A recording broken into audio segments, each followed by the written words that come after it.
Meio-dia, 7 minutos. E volta para falar sobre política. Paulo Roberto, boa tarde. Boa tarde, Anchieta. Tudo em paz? Sob controle. Pois é. A vida está voltando ao normal no mundo. No mundo. O dólar hoje caiu dos 6, 5,99. Dei uma olhada agora há pouco. As pessoas, especialmente os brasileiros, uma parte, né, da população, começa a entender que o presidente dos Estados Unidos é Donald Trump, não é mais Joe Biden, e nem é Lula, e que as ideias dos americanos são as ideias deles e a gente deve deixar para lá que eles resolvam a sua situação. Nós, brasileiros, aqui para nós, bem baixinho, nós temos uma mania de querer que as nossas opiniões prevaleçam no resto do mundo. E não é assim. O Brasil, em termos mundiais, é 20º, 30º, daí para lá, sendo patriota como eu sou e como todos nós devemos ser. Temos que reconhecer o nosso lugar e não dar pitaco na vida alheia. O presidente Lula ontem resolveu, naquelas longas reuniões, quem vai cuidar da COP30, que é a Conferência das Nações Unidas para o Clima, que vai acontecer no mês de novembro em Belém, capital do Pará. E que eu e você vamos pagar 1,3 bilhão de reais. É o que estão dizendo que vai custar essa COP30, viu? 1,3 bilhão. E André Correia, diplomata, foi escolhido por Lula para presidir a conferência. Ele fala. Vamos lá. Claro, estamos todos ainda analisando as decisões do presidente Trump, mas não há a menor dúvida que terá um impacto significativo na preparação da COP e na maneira como nós vamos ter que lidar com o fato de que um país tão importante está se desligando desse processo. Inclusive, os Estados Unidos continuam membros da Convenção do Clima. Estão saindo do Acordo de Paris, mas eles continuam membros da Convenção do Clima. Então, sim, há vários canais que permanecem abertos, mas não há a menor dúvida que é um anúncio político de muito impacto. Aí, o diplomata que entende de mundo, dizendo que esse anúncio da saída do Acordo de Paris é uma decisão de muito impacto no mundo inteiro. O presidente Lula, na reunião que fez anteontem, na segunda-feira, que deu aquela bronca nos ministros, num certo trecho ele disse que quer que o preço dos alimentos diminua. Como é que o governo vai fazer isso? Eu não sei. O governo gosta de cobrar imposto. E quando cobra imposto, vai lá para cima, tem coisa que dobra de preço. Mas Lula disse que quer a comida na mesa do brasileiro por um preço que todos nós possamos pagar. Vamos ver aqui.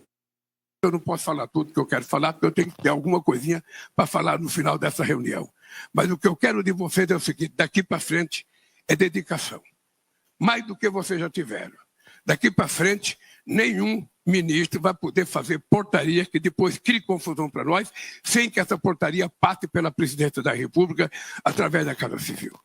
Muitas vezes a gente pensa que não é nada, mas alguém faz uma portaria, alguém faz um negócio qualquer, daqui a pouco arrebenta e vem cair na presidência da República.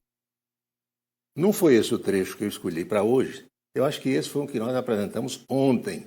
Mas o trecho que enviei foi um que Lula disse que quer comida na mesa do brasileiro por um preço que ele possa pagar. Se Daiane separar e Guto também, daqui para o final, né? A gente coloca... acho que esse foi de ontem mesmo. Esse foi de ontem. Ou então a gente repete amanhã, se for o caso. Sem problema. E a agenda presidencial para hoje? Será que vem a de hoje? Vamos ver aqui o que é que faz o presidente Lula nesta quarta-feira. Gorou também. Está sem agenda? Gorou a agenda também. E eu acordei às 5 da manhã para preparar tudo isso. Chegou? Pronto. Pessoal da comunicação, primeiro, outra vez, né? Sidônio Palmeira e o Laércio Portela.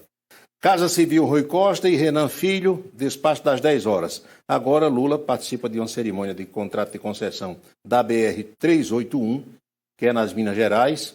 2h40, doutor Marcos Rogério de Souza, aquele despacho diário, e depois uma outra reunião no Palácio do Planalto. Agendinha cheia. E a crise de confiabilidade em setores do governo. Aqui a gente diz no Nordeste, em cima da queda, coice. Tem essas coisas, não tem? Tem. Pois é. Tem uma denúncia, aliás, tem várias denúncias contra a ministra das Mulheres. Assédio, diz que a mulher trata mal as assessoras, as próprias mulheres que trabalham com ela. É um rolo danado que está sendo denunciado e por muita gente do Ministério. Outra bronca para Lula e Dona Janja resolver, né? São os dois que resolvem. E tem a história, a bronca do IBGE. Essa é séria. Porque servidores de carreira do IBGE e pessoas que foram contratadas ou nomeadas agora já no governo Lula estão denunciando que o presidente, o Márcio Postman, quer alterar os dados. Estaria ele maquiando os números. Está repercutindo na mídia nacional, olha só. Gerentes e coordenadores do IBGE elaboram carta aberta contra Postman, Márcio Postman, que é o presidente. Executivos reclamam, veja bem, viés autoritário, político e midiático do atual comandante do Instituto. Servidores expressaram solidariedade aos diretores que pediam exoneração porque não concordam com a gestão do homem. Tem outra aqui, olha só. Divulgaram uma carta hoje, pública para a população, onde num trecho diz, por esse motivo, a criação de uma fundação público-privada que usa o próprio nome do IBGE, sem que houvesse ampla discussão sobre os possíveis riscos à nossa autonomia e confiabilidade dos dados, tem mobilizado intensamente e com razão o nosso corpo técnico. É rolo, viu? Quando os economistas disseram assim, esses números do IBGE, essa inflação, lembra? Esse crescimento e tal, não é bem isso não. Diz que o homem estaria maquiando os números. Era só o que faltava no nosso Brasil. E aqui na Paraíba, Lucas Ribeiro, o vice-governador, deu declarações ontem dizendo o seguinte, se João Azevedo renunciar para ser candidato ao Senado e ele assumir a titularidade, é o que acontece pela lei, a mãe dele, a senadora Daniela Ribeiro, não seria candidata ao Senado à reeleição. Olha aqui. Lucas Ribeiro revela que Daniela não tentará a reeleição caso ele concorra ao governo do Estado.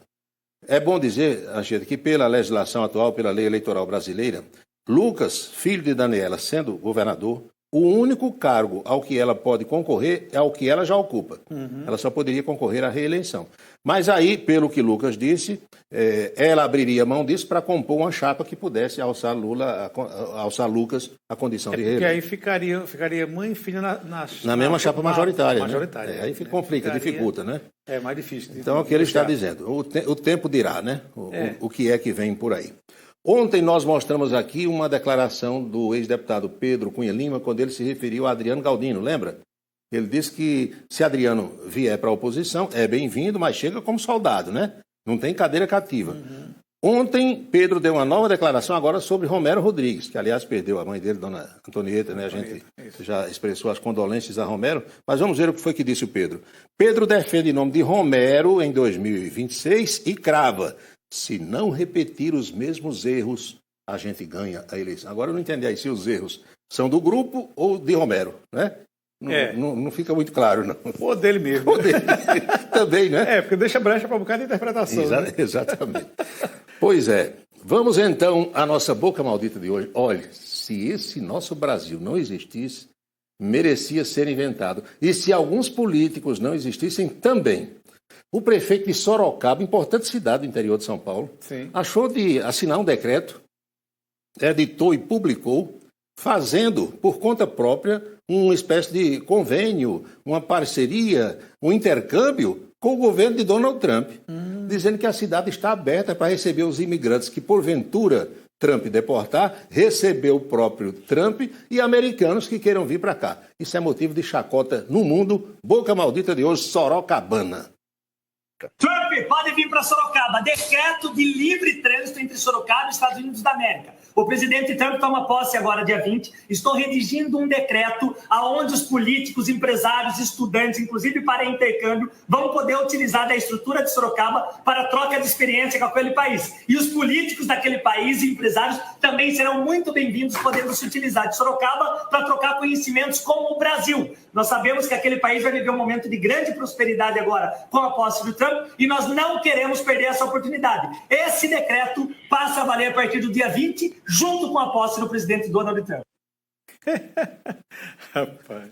Lá em Serra Redonda, quando alguém vem com uma ideia dessa, a gente chama de Pirituba, para dizer que é Piracicaba total, para dizer que é Pirata da Cuca. E faz lembrar o velho Odorico, né? Odorico. Só o português está melhor, né? Mas Rodrigo Manga é o nome dessa peça, eleito prefeito de Sorocaba. A culpa é do povo que elegeu.